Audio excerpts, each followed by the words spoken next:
बंदी छोड़ गरीबदास जी महाराज की जय। स्वामी रामदेवानंद जी गुरु महाराज की जय। सर्व संतों की जय। सर्व भक्तों की जय। धर्मी पुरुषों की जय। श्री काशी धाम की जय। श्री छुडानी धाम की जय। श्री करौथा धाम की जय। श्री बरवाला धाम की जय।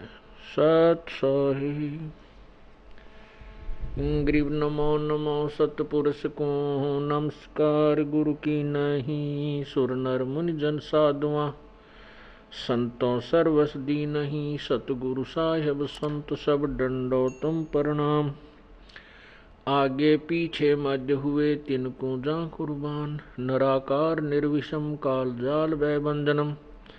निर्लेपम निज निर्गुणम अकल अनुबेशोन्दनम। सोहम सुरति समाप्तम सकल समाना निर्तलय। उज्ज्वल हिरंबर हरदमम बेपरवा अथाह वार पार नहीं मध्यतम।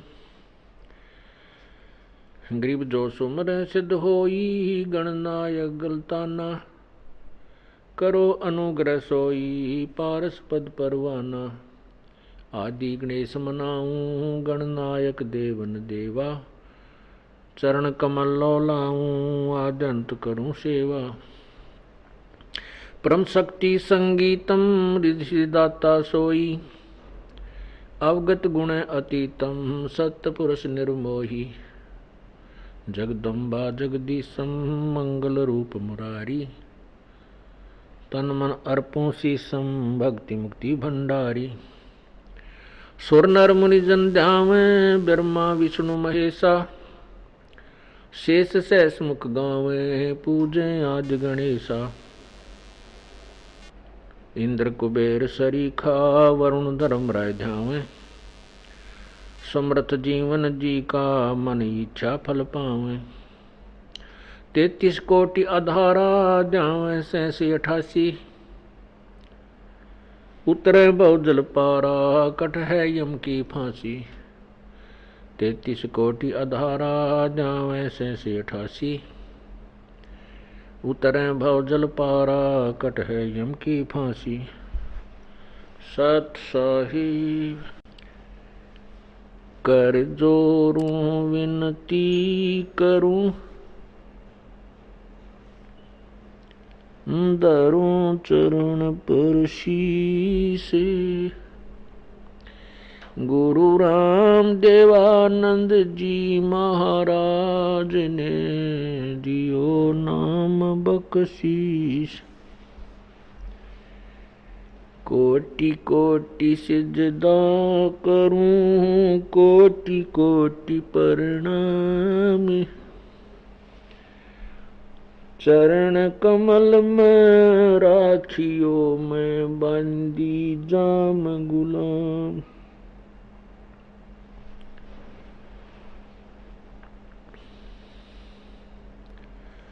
जय इब कै सतगुरु मिले। सब दुख आँखों रोए। चरणों ऊपर शीस रखूं। कहूं जो कहनी होए। कबीर गुरु जी मिलेंगे। पूछेंगे कुशलात। आद अंत की सब कहूं।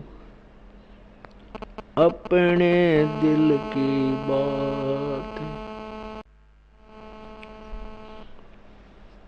गुरु जी तुम ना भूलियो।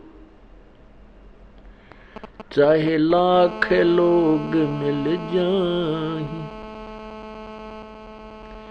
हमसे तुमको बहुत हैं। तुमसे हमको नहीं। तुम्हारे विसारे क्या बने। मैं किसकी शरण में जाऊं। शिव बिरंच मुनि नारद तिनके हृदय न सम। अवगुण किए तो बहुत किए करत न मानी हारे। बावे बंदा बख्श दियो बावे गर्दन उतारे। अवगुण मेरे बाप जी बख्शो गरीब नवाज। जो मैं पूत कपूत हूँ बहुड़े पिता को लाजे। मैं अपराधी जन्म का नक्सक भरे विकार है। तुम दाता दुख भंजना मेरी करो संभार। कुत्ता तेरे दरबार का मोतिया मेरा नाम। गले प्रेम की जेवड़ी जहाँ खेचो वहाँ जाऊं मैं। तो करो तो बावड़ू दूर दूर करो तो जाऊं। ज्यों राखो त्यों ही रहूं जो देव सो खाऊं। कबीर लूट सको तो लूटियो राम नाम की लूट। पीछे फिर पछताओगे प्राण जहांगे छूट। नहीं भरोसा देही का ये विनस जावे छन माही। श्वास उश्वास नाम जपो हो और यतन कछु नाही। श्वास उश्वास नाम जपो व्यर्थ श्वास मत खो। ना जाने इसे श्वास को आवण हो क न हो।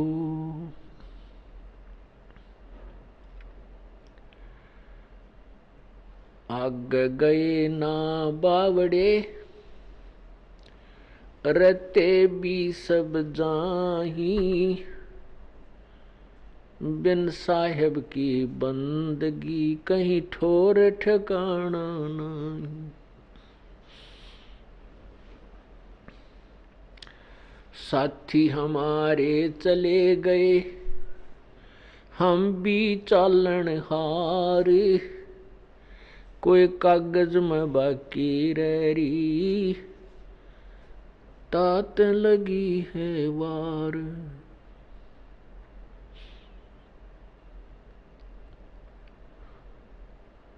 पतझड़ आवत देख कर बन रोवे मन माही।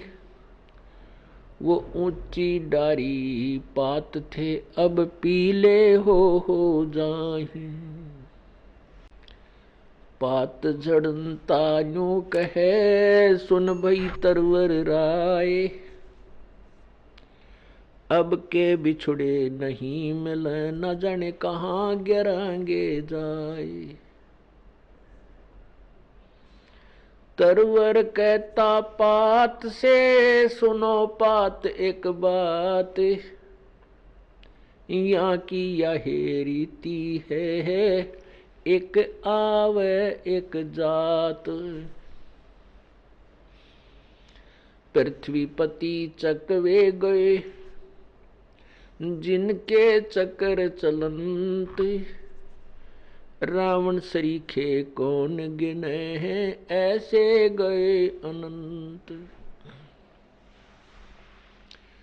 कबीरा सब जग निर्धना धनवंता ना कोई। धनवंता सो जानियो, जिस पर राम नाम धन होवे। कबीर राम रटत दारिद्र भलो, टूटी घर की छान। वो सुंदर महल किस काम के, जहाँ भक्ति नहीं भगवान। राम रटत कोड़ी भलो, चू चू पड़े जो चामी। वो सुंदर शरीर किस काम का, जा मुख नाही नाम। राम रटत कन्या भली, साकट भलो न पूत। छेरी के गल गल थना, जिसमें दूध ना मूत।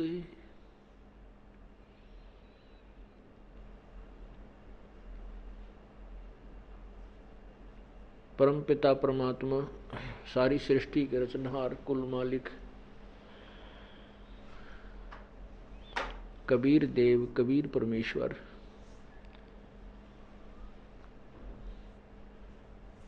हम काल जाल में फंसी हुई अनजान आत्माओं को समझाने के लिए स्वयं ही यहाँ आते हैं और अपने यथार्थ ज्ञान को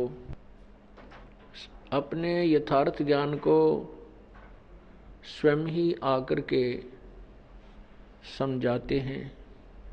जो काल भगवान अर्थात इस ज्योति निरंजन काल ब्रह्म के द्वारा जो तत्व ज्ञान छुपा दिया गया होता है,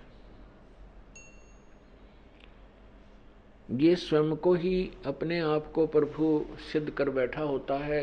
अपने अनुभवहीन ऋषियों और महर्षियों के द्वारा उनके अपने अनुभव की पुस्तकें रचवा करके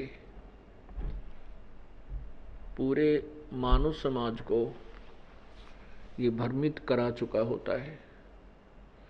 तब परमात्मा हम प्राणियों पर मेहर करते हैं, रजा करते हैं, उनको दया आती है हमारी इस दीन अवस्था की। फिर वो परमात्मा स्वयं ही यहाँ आते हैं, क्योंकि हम उनकी संतान हैं, हम उनके बच्चे हैं और अपने का दुख अपनों को ही होता है। काल हमारा कुछ नहीं है, ये ब्रह्म से हमारा कोई नाता नहीं है, इसके दिल में रहम नहीं हमारे प्रति।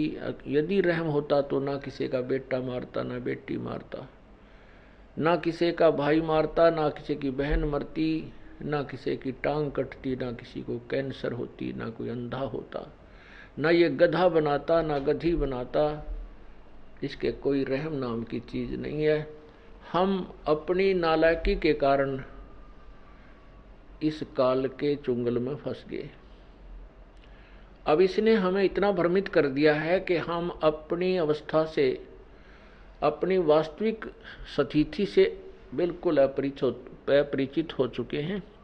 हमारी बुद्धि इतना ही काम कर रही है कि जन्म हुआ है, संतान उत्पत्ति करनी आवश्यक है, संतान नहीं हुई तो कोई जीवन नहीं है, और फिर ये बड़े हो जाएं, बड़े होने के बाद इनका ब्याह हो जाए, हमारा वंश चल जाए, फिर मेरी मृत्यु हो जाए।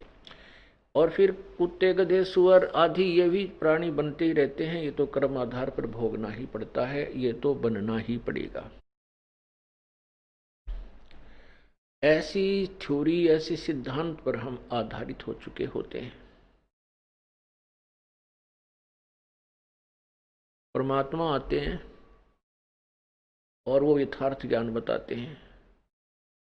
वो यथार्थ ज्ञान वर्तमान में चल रहे सर्व ज्ञान के विपरीत होता है, वास्तविक होता है, जिस कारण से एकदम विरोध प्रारंभ हो जाता है। परमात्मा आज से 600 वर्ष पूर्व आए थे, अपने इसी ज्ञान को, जो दास आपको उन्हीं के द्वारा बताए हुए ज्ञान को सुना रहा है, यही ज्ञान वो स्वयं सुनाया करते थे।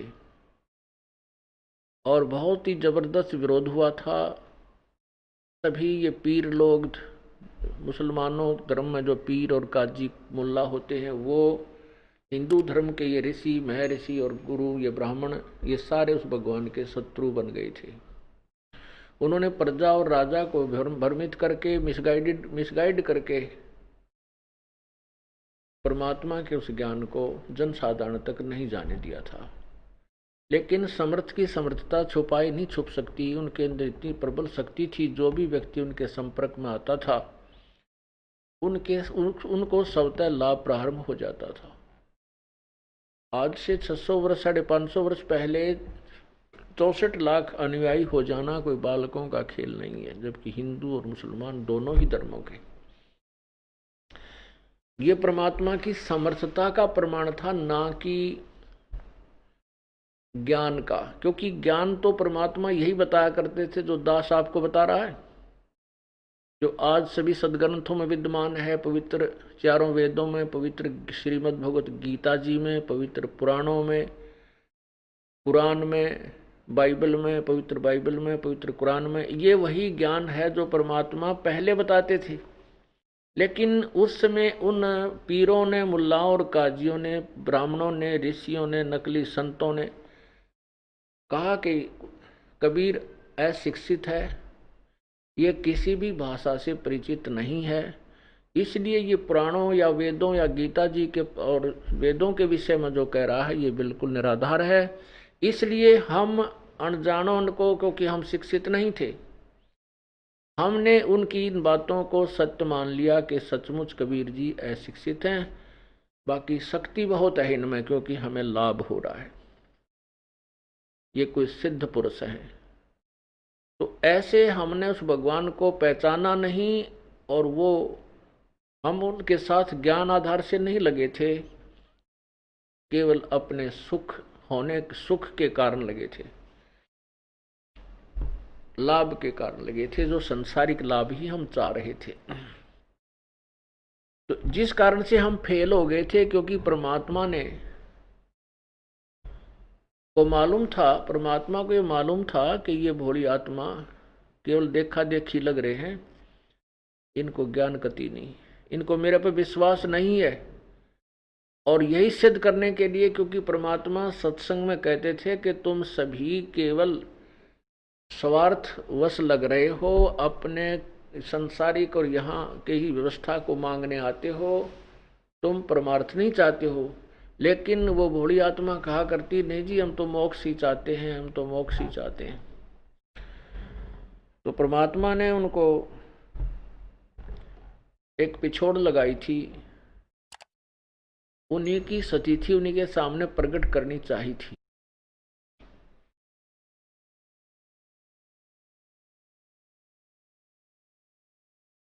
तो उस समय हम सभी फेल हो गए थे। उसके बाद हम परमात्मा के संपर्क में नहीं रहे,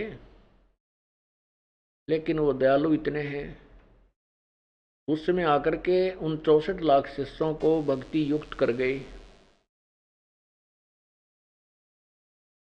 उनको रिचार्ज करके चले गए, जिस कारण से उनके अभी तक मनुष्य जन्म होते हुए आ रहे हैं। और अब ये भक्ति काल शुरू हो गया, अब ये भक्ति युग शुरू हो गया है। वही पुण्यात्मा अब इस भक्ति काल में अब आ रलेंगे, अब मिल जाएंगे। कुछ का जन्म हो चुका है, कुछ का अब हो रहा है। आप लोगों के बच्चों के रूप में, संतान के रूप में पुण्यात्मा आ रही हैं, जिनके पूर्व संस्कार बहुत अच्छे होंगे, और आपके बच्चों की तरफ से आप निश्चिंत हो जाओगे, उनको कोई कष्ट नहीं होगा। बचपन से ही उनको भगवान की भक्ति प्राप्त हो जाएगी, और वो पुण्यात्मा अपना मोक्ष कराएंगे। परमेश्वर कबीर जी की शक्ति से प्रभावित होकर के प्रभु के 64 लाख शिष्य हो गए थे। परमात्मा ने ये देखना चाहा कि ये मेरे विचारों को से कितने परिचित हैं, इनके अंदर कोई दृढ़ता भी है, जो ये बोलते हैं कि हम तो मोक्ष चाहते हैं, हम आपके अतिरिक्त किसी को नहीं चाहते हैं, आप हमारे परमात्मा हो। आपसे हमें वो सुख मिले हैं जो हमें कहीं पर भी प्राप्त नहीं हुए थे। ये ऊपरले मन से कह रहे हैं या इनके अंदर भी कोई स्थान है। ये परीक्षा लेने के लिए परमात्मा ने, कबीर परमेश्वर ने एक लीला की थी। अपने प्रिय भक्त, प्रिय शिष्य रविदास जी से कहा कि आप मेरा सहयोग दें, मेरे साथ रहें। सब कहानी उनको बता दी थी पहले। परमात्मा ने एक हाथी किराए पर लिया एक दिन के लिए।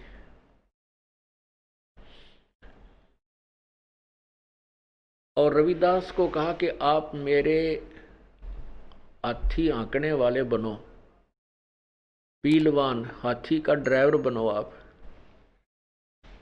और एक लड़की वैश्या थी, जो प्रसिद्ध वैश्या थी उसी काशी नगर में, सब लोग उसके नाम से भी परिचित थे।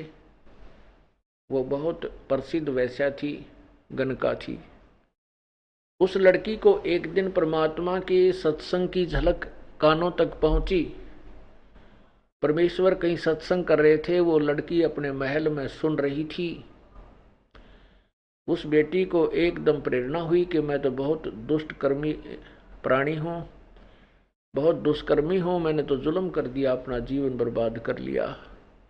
परमात्मा ने जो मनुष्य जिस वास्ते दिया था उसका तो मैंने लाभ उठाया नहीं। इतनी प्रभावित हुई और उसने आकर के परमेश्वर के चरणों में नमन किया और कहा, प्रभु आप कह रहे हो सत्संग में कि सत्संग में सभी प्रकार के पापी, कोई कैसा भी महाघोर पापी क्यों ना हो, उसका भी उद्धार हो जाता है। परमात्मा, क्या मेरा भी उद्धार हो सकता है? प्रभु ने कहा, क्यों नहीं बेटी, नौका जल से चल रही है, उसमें घास रखो चाहे पत्थर रखो, नौका का स्वभाव है उसको पार कर देने का। आप भगवान की चरणों में आओ, उनका नाम जाप करो, कोई कितना भी दुष्कर्मी है उसके पाप परमात्मा अक्षमा कर देता है, यदि वो सच्ची श्रद्धा से, सच्ची लगन से परमात्मा की शरण ग्रहण करता है, अव्यभिचारी विधि से जो परमात्मा की साधना करता है।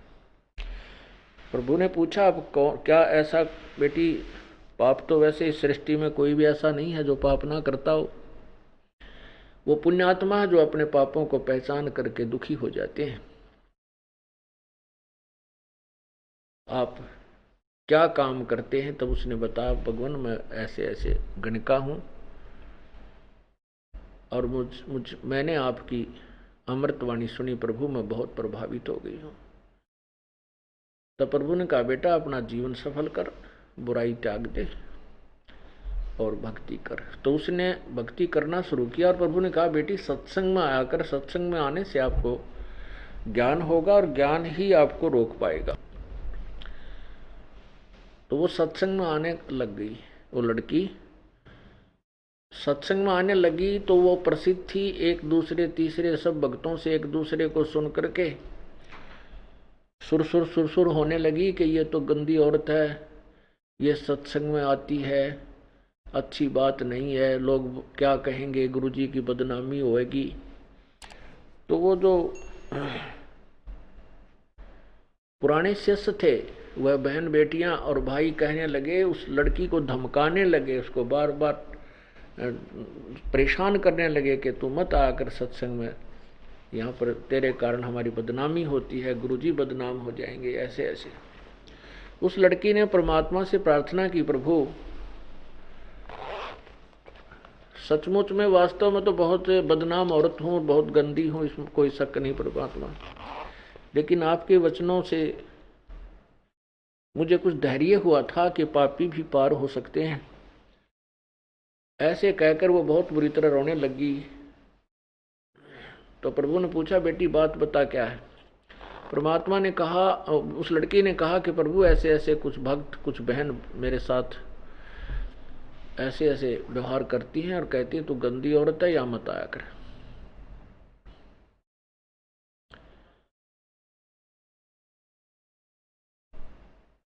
तो परमात्मा ने सत्संग के माध्यम से कई बार उनको समझाने की चेष्टा की।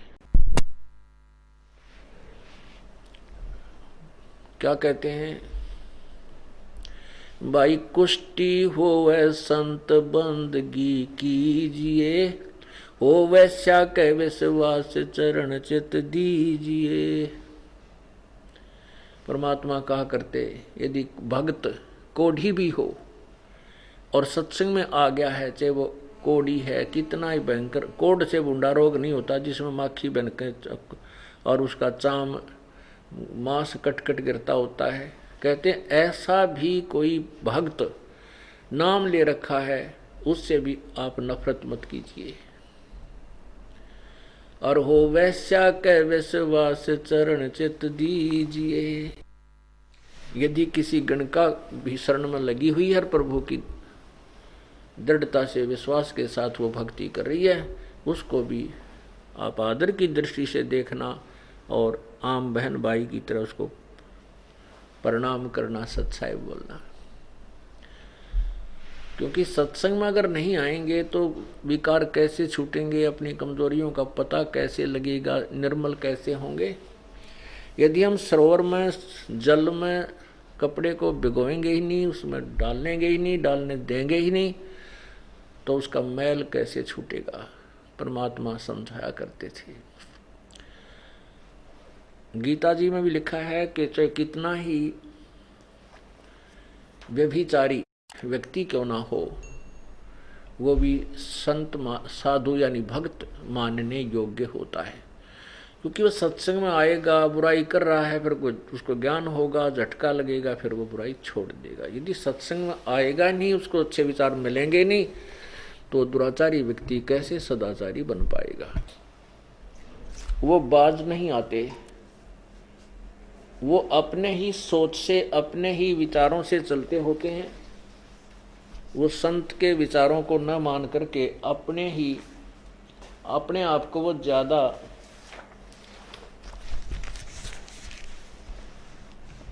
चतुर समझदार मान बैठे होते हैं, जिससे सत्संग की मर्यादा समाप्त हो जाती है।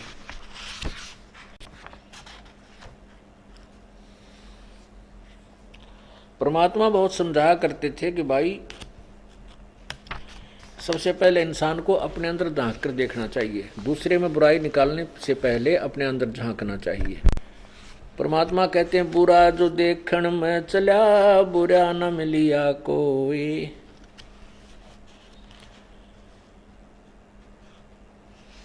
जब मन खोजा अपना, तो मुझसे बुरा ना कोई।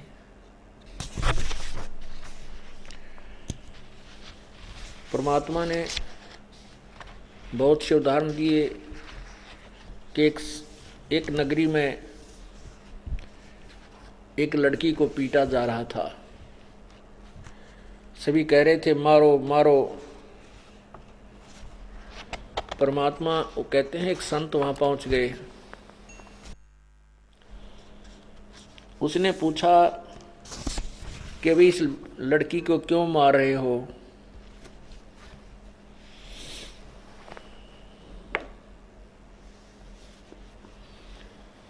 तो उन्होंने बताया कि ये बहुत नीच है, उल्टा है, इसने सारे नगर का माहौल खराब कर दिया है। संत ने कहा ठीक है बेटा, ये ऐसे निकम्मे प्राणी को तो अवश्य पीटना चाहिए और भगा देना चाहिए, पर सुनो मैं बताता हूं इसको कैसे सजा दी जाएगी ताकि इसको अच्छा सबक मिले। उन्होंने कहा, सब खड़े, उनको पता था कि संत बड़ा सिद्धि वाला है और इसके वचन में बहुत शक्ति है, यदि इसने जो बात कह दी तुम्हारे ऊपर आपत्ति आ जाएगी, इसलिए उसके आज्ञा का पालन करना उन्होंने अपनी मजबूरी समझी। सब खड़े हो गए, रुक गए, अर्थात उस लड़की को पीटना बंद कर दिया। उस संत ने कहा कि तुम सब पत्थर उठाओ और इसको एक एक पत्थर बारी बारी लगाएंगे ताकि अच्छे समय तक इसकी पिटाई हो। फिर कहा कि सब ने जो पत्थर उठा लिया एक एक, तब उन्होंने कहा कि केवल वही पत्थर मारे जिसके मन में जरा भी विकार ना हो और जिसने कोई ऐसा अपराध करने की कभी सोची भी ना हो और ना करता हो। यदि ऐसा है तो पत्थर मारे, नहीं तो वो भस्म हो जाएगा। कहते हैं किसी के भी हाथ में पत्थर नहीं रहा, सब पत्थर गे डालकर अपने अपने घर को चल पड़े। तो परमात्मा कहते हैं बुरा जो देखण में चला बुरा न मिलिया खोए, जब मन खोजा अपना तो मुझसे बुरा न कोई। हम इतने पाप करते हैं लेकिन दूसरा कोई किसी के विषय में वही झूठा साचा सुनते हैं तो उसको बड़ी घृणा की दृष्टि से देखते हैं और अपनों को कभी नहीं उगाड़ते। परमात्मा ने बहुत बार कहा लेकिन उन शिष्यों के वो बाज नहीं आए, क्योंकि वो तो अनाड़ी टोल इकट्ठा हो रहा था, देखम देखा लाग रहे थे, उनको ज्ञान नहीं था। परमात्मा कहते हैं ज्ञान संपूर्ण नहीं भया, हृदय नहीं छदाए, देखा देखी भक्ति का यो रंग नहीं ठहरावे। ज्ञान संपूर्ण होया नहीं और हृदय नहीं छिदाए, यानी हृदय में उसकी कसक नहीं बनी, हृदय में दिल में जगह नहीं बनी कि इस ज्ञान और इस परमात्मा संत के अतिरिक्त कोई ठिकाना नहीं है। ज्ञान से बनती है ये बातें। सुख तो छोटा मोटी राहत तो अन्य संत भी दे सकते हैं, झाड़ा लानिए भी दे देंगे, लेकिन वो गधे कुत्ते सूर बनने से नहीं बचा सकते। और भयंकर कोई कर्म की मार आ गई तो वो झाड़े लानिए नहीं बचा सकते। दादू साहब कहते हैं और संत सब कूप हैं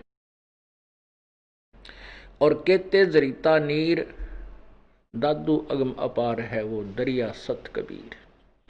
छोटी मोटी राहत तो साधारण से भी संत दे सकते हैं, लेकिन जैसे कोई कुआं भी लाभ दे रहा है, कुआं केवल पीने के लिए ही काम कर सकता है। और कहते जरीता नीर, जरीता जैसे झरने होते हैं वो थोड़े से अक्षेत्र में सिंचाई भी कर सकते हैं, लेकिन दादू अगम अपार है वो दरिया सत कबीर। तो दरिया की जो कैपेसिटी है, उस दरिया की जो अक्षमता है, वो उन कुओं से तथा उन झरनों से कहीं अधिक है, बहुत अधिक है।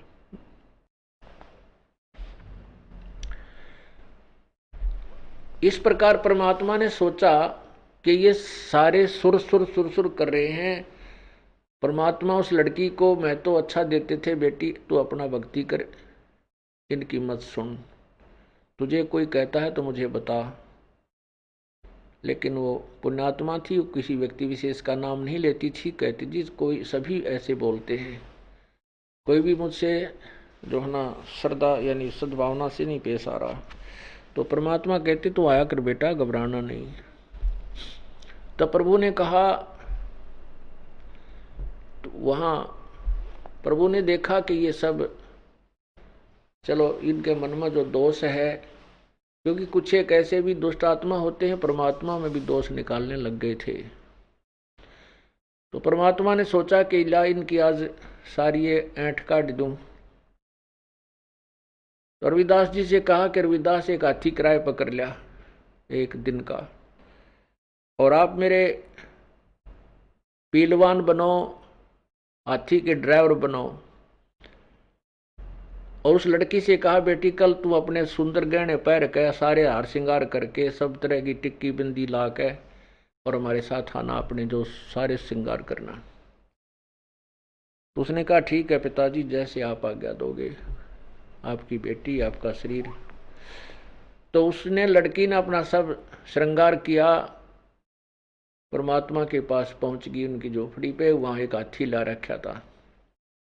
परमात्मा ने एक गंगा जल भर लिया बोतल में, शीशी में,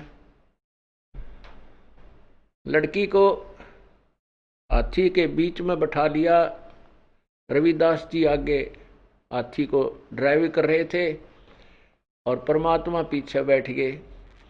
लड़की के कंधे पर हाथ रख कर और एक हाथ में वह बोतल जो गंगा जल भर रखी थी उस शीशी को मुंह का लगा हुआ, ऐसे शराबियों वाली एक्टिंग कर रहे हैं और लड़की के कंधे पर हाथ उन्होंने रखा हुआ है। और वो सुप्रसिद्ध वैश्या और कहा, रविदास जी को बता दिया कि उस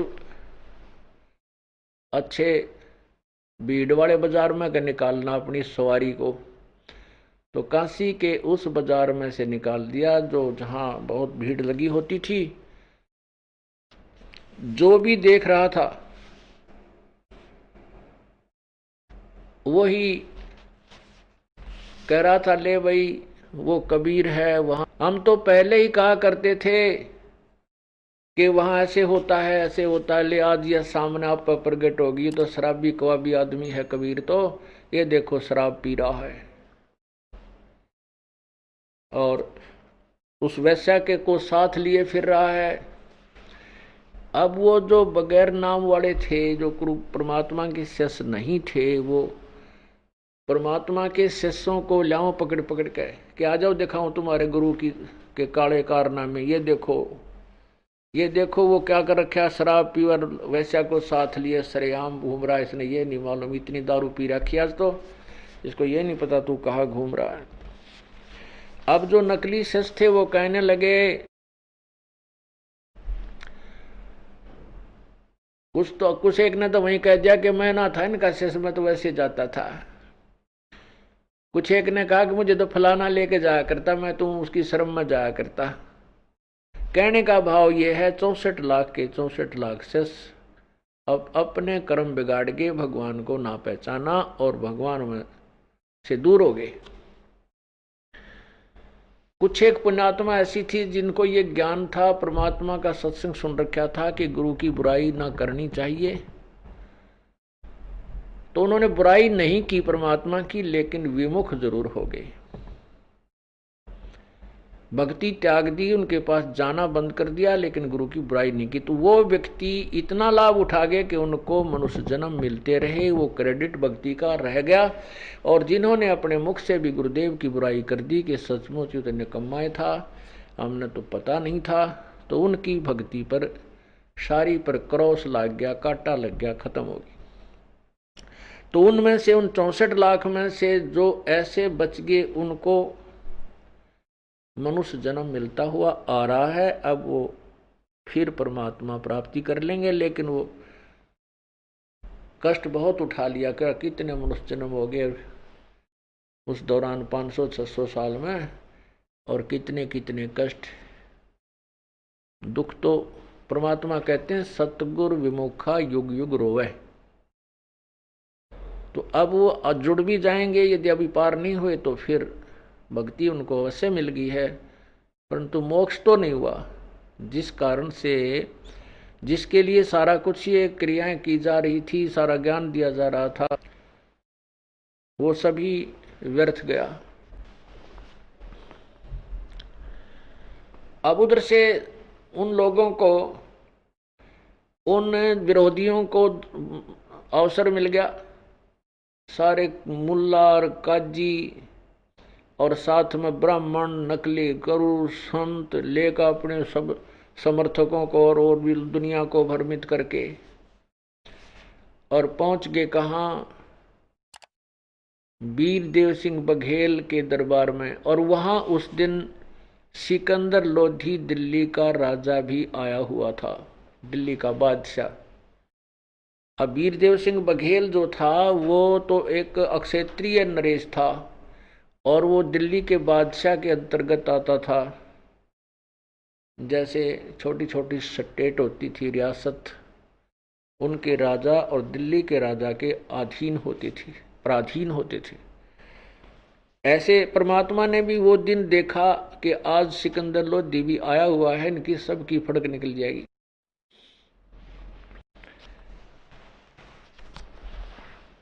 तो सभी काशी के जो नागरिक थे और साथ में एक सिकंदर लोधी का धार्मिक पीर था, शेख तकी। वो भी परमात्मा से ईर्ष्या रखता था।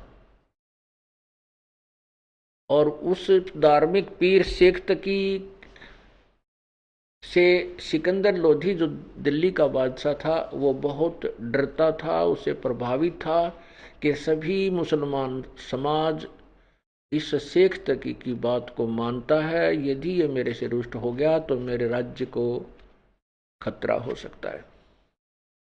सभी काशी की नागरिक कई हजारों की संख्या में जब वहां पहुंचे तो सिकंदर लोधी ने पूछा कि क्या कारण है, किस कारण से आप ऐसे नाराज हैं, क्या बात होगी। तो उनको सब बात बताएगी, सब कहानी से परिचित कराया गया।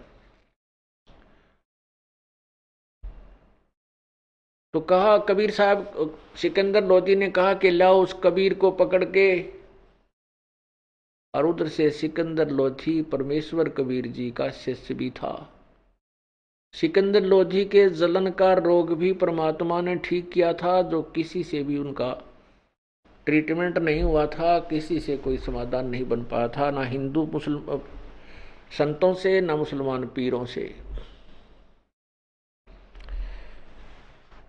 और सिकंदर लोधी के सामने परमात्मा ने और भी बहुत सी लीलाएं की थी। एक सिकंदर लोधी के सामने ही एक गाय को कत्ल कर दिया गया था और कबीर परमेश्वर ने उस गाय को जिंदा किया था, जीवित किया था, और उसे दूध निकाल की बाल्टी भर दी थी। एक कमाल नाम के लड़के को, जो नहर में दरिया में बहता हुआ आ रहा था, उसको जीवित किया था, जो बहुत दिनों से 1-2 दिन का मृतक था। शेख तकी की लड़की कमाली को परमात्मा ने कब्र से निकालकर जीवित किया हुआ था। और सिकंदर लोधी फिर भी जनता के दबाव में आकर के और अपने ही गुरुदेव को अरेस्ट करने का आदेश देता है। हम इतने कर्महीन हैं, हम इतने ज्ञानहीन थे कि हम भगवान को नहीं पहचान सके, केवल अपना राज्य ही दिखाई दिया। उसने सोचा कि जनता नाराज होगी तो तेरा राज चला जाएगा। उस नालायक को यह नहीं पता था जब भगवान रुष्ट हो गया तो तू कहीं का भी नहीं रहेगा, और राज्य तो भगवान के हाथ में होता है। सिकंदर लोधी ने कहा कि लाओ उसको पकड़ के। अब जनता के अंदर नंबर बनाने के लिए उस नालायक सिकंदर लोधी ने, अब जनता कहीं तेरे से रुष्ट ना हो जाए, अपने हाथों से हथकड़ी लगाई, अपने हाथों से गल में तोक डाल दी। एक भारी बेल होती है वजनदार, इन्हों गर्दन भी मुश्किल से उठाए, और पैरों में बेड़ी बांध लगा दी, अपने हाथों चाबी से बंद किया। और सभी सिकंदर वो शेख तकी और अन्य नागरिक कहने लगे, वो गुरु लोग, पीर लोग जो परमात्मा से के शत्रु बने हुए थे, कहने लगे इसको दरिया में डबो दो, ज्यों का त्यों, हथकड़ी टुकड़ी बांधे बूंदे उसके वहां डाल दो, दरिया के गंगा के मझधार में डाल दो, बीच में ले जा करके। अंत में यही फैसला फाइनल हुआ, और एक नौका में बैठा करके 5, 7, 10 मस्टंडे नौका में चले गए, और उठा करके बीच में, दरिया के बीच में, गंगा के बीच में उठा करके परमात्मा को पटक दिया। परमात्मा उस गंगा के जल के ऊपर ऐसे बैठे जैसे आसन पर विराजमान हो। हाथों की हथकड़ी, पैरों की बेड़ी, गले की तोक अपने आप टूट कर दरिया में गिर गई, और प्रभु ऐसे बैठे हैं आराम से। अब वो नौका वाले तो वापस आ गए। अब उन पीरों ने, गुरुओं ने, हिंदुओं के जो ब्राह्मणों ने, ऋषि और संतों ने देखा कि ये तो ना मरा, अब इसको मारो। कैसे मारे? पत्थर मारे, पत्थर मारो, पत्थर मारो, डले मारे, पत्थर मारे, फिर बोले गोली मारो। गोली का आदेश दे दिया। क्यों? राजा का। राजा प्रभावित था जनता से, इतनी जनता रही, भाई कुछ भी करो, मैं क्या करूं। अब गोली मारे परमात्मा के, तीर मारे, एक भी आसपास नहीं जा, कोई तो वहीं फ्यूज हो जा, कि तो को ऊपर नमू हो जा, कोई इधर जाए कोई इधर जाए। फिर आखिर में क्या कहा कि तोब लाओ तोब, वो तेरा गजब। 4 पहर तक तोब के गोले, तोब ये भगवान, तोब का गोला तो बड़े बड़े किला न ढा के घेर दे। 4 पहर यानी 12 घंटे। ओहो, तोब के गोले अंधाधुंध दुष्ट आत्मा ने ये नहीं सोचा तुम कर क्या रहे हो नालायक हो। ये मानस मनुष्य है जिसका ऊपरी सब, एक गोली में आदमी बच जा क्या, लेकिन बुद्धि का नाश हो रहा था उनका सबका। 12 घंटे तक तोब के गोले नू गुब्बा गुब कहते हैं, वो गोला या तो वही फ्यूज होकर वहीं गिर जाए नू परमात्मा से 100 फुट की दूरी पे, या दूसरी किनारे पर जा, या और कहीं दूर चला जा। आसपास के तालाब भी सुखा दिए, जो उसके दरिया के साथ साथ भर जाती है झील, वो भी सुखा दी उन तोब के गोलों ने, लेकिन परमात्मा के छींट ना लगी। तब थक के सब कहने लगे अब क्या करें, कैसे लें इसके प्राण, कैसे मारें इसको पापी को। ओए होए होए। तो प्रभु ने देखा ये अनाड़ी लोग हैं, ये काल प्रेरित हैं, ये नहीं डिगेंगे यहां से। परमात्मा ने नीचे गोता लगा दिया, जैसे ऐसे नो के नो अपने आप जल में समा गए नीचे को। तब उपस्थित उन ईर्षालुओं ने कहा ले डूब गया जुलाहा, डूब गया दानक, मर गया कटगी रात, कटगी रात टंटा मिटा, अब इसके ऊपर के रेत रात फिर के मर जाएगा अंदर ही। अब रविदास जी परमात्मा की महिमा बहुत सुनाया करते थे, कहते थे ये भगवान है तुम नहीं समझ सकते। तो वहां के वो पीर मुल्ला और शेख तक इकट्ठे होकर कहने लगे चलो उस रविदास के पास आज पूछते हैं कहाँ गया तेरा भगवान।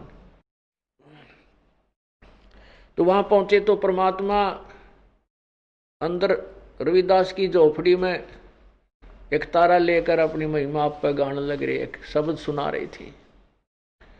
अब जो भी देखा खिड़की में गए उल्टा बाज ले, यूं बैठा जुलाहा, तो यूं बैठा वो दानक। अब सब देखें और भाग लें, सब देखें और भाग लें। कहाँ गए, सिकंदर लोधी के पास गए कि वो तो छुप के जादूगर है, रविदास के घर बैठा है। और फिर रविदास के घर दोबारा देखने गए, वहां कोई नहीं मिला। रविदास जी से पूछा कि कहाँ गए वो, यहाँ अभी आवाज आ रही थी।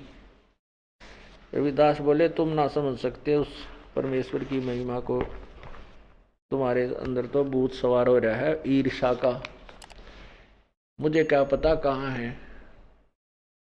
तो किसी ने देखा कि वो तो वहीं फिर बैठे हैं दरिया के ऊपर ही, वहां फिर भागे गए लाबड़दा, देखा तो परमात्मा वहीं फिर ऊपर बैठे हैं ठाठ से।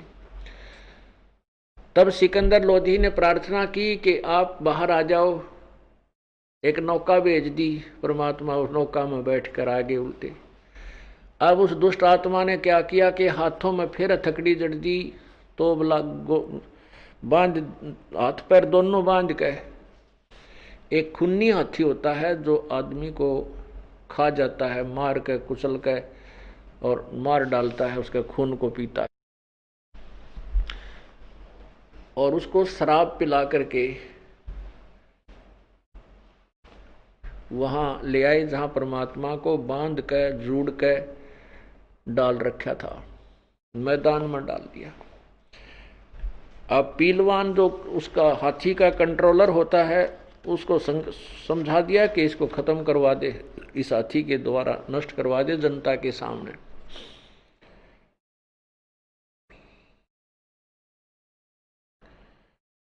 अब पीलवान जब हाथी को लेकर चला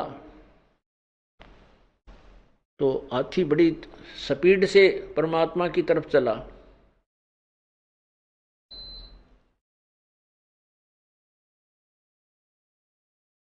और जब निकट आ लिया तो प्रभु ने अपने साथ ही अपनी शक्ति से एक शेर दिखा दिया, और हाथी शेर न देखने के बाद चाहे वो शराब के कुछ भी पी रखी हो, कालजा पाट जाए, इतना डरता है। जब परमात्मा ने दिखाया कि केरी शेर परमात्मा के पास खड़ा है ऐसे, तो हाथी उल्टा हो लिया, पीछे न मुड़ा, और वो पीलवान अपनी नौकरी के डर का मारा कि तुझे सजा मिलेगी, उसका अंकुश ठोका, बाले ठोक उसको वापस लाना चाहे, लेकिन हाथी देखकर फिर चिंगाड़ मारा, लीद कर बेगन तार दिया, वापस बाज दिया। तो परमात्मा ने देखा कि ये पीलवान इस प्राणी को तंग करेगा, उस पीलवान को भी शेर रूप दिखा दिया। जब पीलवान ने देखा बिल्कुल निकट हाथी को ले आया था, इतनी दूर शेर देखा, तो वो भी उसके अंकुश की तैयार आप की, तो हाथी कहीं भाग गया, वो गिद्ध पड़ा नीचे बेहोश हो गए। तब परमात्मा ने उस सिकंदर लोधी जो एक मचान पर बैठा था, थोड़ा दूरी पर एक अलग स्थान बना रखा था राजा और उसके अंगरक्षकों और मंत्रियों के बैठने का, जब ऐसी सजा दी जाती थी जनता के सामने, तो राजा भी उपस्थित होता था। जब राजा ने देखा परमात्मा के पास एक शेर खड़ा है, अब राजा का भी कड़जा कांप गया, ये शेर तो भाई एक ही झटके मारेगा तेरे पास। उसको उसी की तरफ दृष्टि देखी कि जैसे छलांग लगाने वाला है, और फिर परमात्मा ने अपना तेजों में शरीर दिखार, हथकड़ी टूट गई अब पे, और खड़े हो गए भगवान। तब वो सिकंदर लोधी वहां से कांपता हुआ मचान से नीचे उतर के आता है, दंडवत प्रणाम किया और सबको कहा कि ये परमात्मा है, ये अल्लाह है, ये दुनिया के लोगों हमसे गलती होगी, माफ करो भगवान। अब सिकंदर लोधी का यो भगवान है, जनता वो स्वार्थी लोग इन्हों के राजा बकवाद करता है, भागो यहाँ से, इसका राज त्याग दो, ये तो इसका चेला है, ये है वो। ऐसे करके उस परमात्मा को स्वीकार ना करके उन नालायकों ने अपना कर्म बिगाड़ दिया। उधर से परमेश्वर अपनी झोपड़ी में आ गए, और परमात्मा कबीर जी के दो शिष्य थे, अर्जुन और सरजुन। वो कहीं बाहर गए हुए थे, 2-4 दिन में वो भी आ गए। उनको भक्तों ने कहा, भाई गुरु जी ने तो नाश कर दिया, कितना जोगे नहीं छोड़े भाई, कति मुंह दिखाने जोगे नहीं छोड़ रखे, हम तो बहुत बुरा हाल हो गया। अर्जुन सरजुन बड़े दृढ़ थे कि नहीं, हमारे गुरुदेव में कोई भी दोष नहीं हो सकता, आपने कोई गलत सुना है किसी निकम्मे से। अरे वो कहने लगे, रहा हमने आख्या देखा, क्या बात करते हो आप, ये है वो। अर्जुन सरजुन ने बहुत दृढ़ता रखी, लेकिन कुछ कहने लगे। ने बोला, तेरा जो तुम्हारे नहीं जचती क्या, तुम्हें निश्चय नहीं है, हमारी बातों पर विश्वास नहीं, जाके देख लेना शाम के समय वो गुरुजी वहीं बैठे पाओगे उस वैश्या के घर पे। तो वो शाम को 4 बजे से दोनों वहां पहुंचे, कबीर परमात्मा उस वैश्या के द्वार पे, और परमात्मा बैठे थे चारपाई पे और लड़की बैठी नीचे, और उसके घुटनों पर परमात्मा के पैर, वो पैर दबा रही थी। तो दोनों ने जब देखा उस दरवाजा खुला था, अर्जुन सरजुन ने कहा कि सतगुरु यहां ना बैठियो, ये द्वारा है नीच। अर्जुन सरजुन ठहारे सतगुरु की प्रतीत, सतगुरु यहां ना बैठियो, ये द्वारा है नीच। अब गुरु जी को शिक्षा देने लग गए वो नालायक कि गुरु जी आपको यहां नहीं बैठना चाहिए, तो एक बदनाम औरत का घर है, ये नीच का घर है।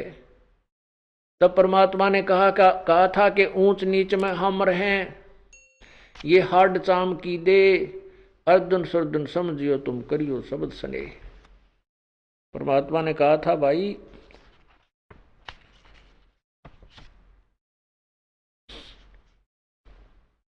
हम तो सर्वव्यापक हैं, आज कोई ऊंच बना है नीच बना है, ये सभी मेरी ही आत्माएं हैं। मेरी आत्मा, मेरा जो लगाव इन सभी के साथ समान है। कोई गधा बना है, पशु बना है, पक्षी बना है, ये सब हैं तो मेरे ही बच्चे, तो मैंने तो सभी का उद्धार करना है। और ऊंच नीच कैसे वर्णन करोगे? हाडचाम की तुम्हारा शरीर, हाडचाम का इस लड़की का शरीर, तुम्हारे अंदर दुष्टता है, तुम्हारे अंदर यकीन नहीं है, इसमें भी विश्वास है, तो हम विश्वास के पास हैं। और तुम अपना कर्म बनाओ, नाला को कर्म मत बिगाड़ो, अपनी भक्ति करो जो हमने तुम्हें उपदेश दे रखा है। तो मुझे शिक्षा देने आए हो, तुम तो मेरे गुरु हो गए, फिर शिष्य कहाँ रहे? इतना कहते ही उनकी बुद्धि बदल गई, उनको समझ में आ गया कि हाँ भगवान हमसे गलती होगी, पर चरण पकड़े, माथा टेका, नाक रगड़ा, हमें माफ कर दो, गलत हो गया हमारे से। हमने अन्य भक्तों के कहने से हमारे मन में भी दोष आ गया। परमात्मा बोला भाई आ गया तो आ गया, मैं क्या करूं, परीक्षा में तुम फेल हो गए। तब उनको इतना ज्ञान समझ में आ गया कि हे भगवान, हे परमात्मा, हमें पार करो, हम पापी आत्मा है, हमसे गलती हो गई है। परमात्मा बोले अब तुम्हारे मन में दोष आ चुका है, अब तुम कितनी बात बना लो, अब तुम मुझ पर वो विश्वास नहीं कर सकते जो पहले था। कहते हैं रहीमन धागा प्रेम का मत तोड़ो चटकाए, और टूटे से फिर नहीं मिले, मिले तो गांठ पड़ जावे। तो बेटा अब तुम्हारे और हमारे बीच में गांठ पड़ गई, और अब तुम मुझे उतना उच्च नहीं मान सकते, क्योंकि आपने मुझे इस वैश्या के पास आंखों देख लिया। तुम अपने दोष में, अपने विकारों में इतने ग्रस्त हो कि आप मुझे अपने ही तराजू से तोलते हो, जो वेरी डिफेक्टिव है। और ये सत्य है, अब तुम्हारा इस शरीर से उद्धार नहीं हो सकता, तुम बेसिक बात बढ़ाओ। फिर चरणों में पड़ गए, परमात्मा हमारा फिर कब उद्धार होगा? ये प्रभु कहने लगा फिर हम कभी फिर चक्कर लगाएंगे, फिर उस समय तुम्हारा मनुष्य शरीर होगा तो तुम्हारी बात बनेगी। उन्होंने फिर आग्रह किया, हे प्रभु फिर ना जाने मनुष्य जन्म हो या ना हो, और मनुष्य जन्म हो तो ये ज्ञान मिला नहीं। हे प्रभु आपके दासों का इसी शरीर में कल्याण हो, हम दुष्टों पर इतना रहम जरूर कर दो।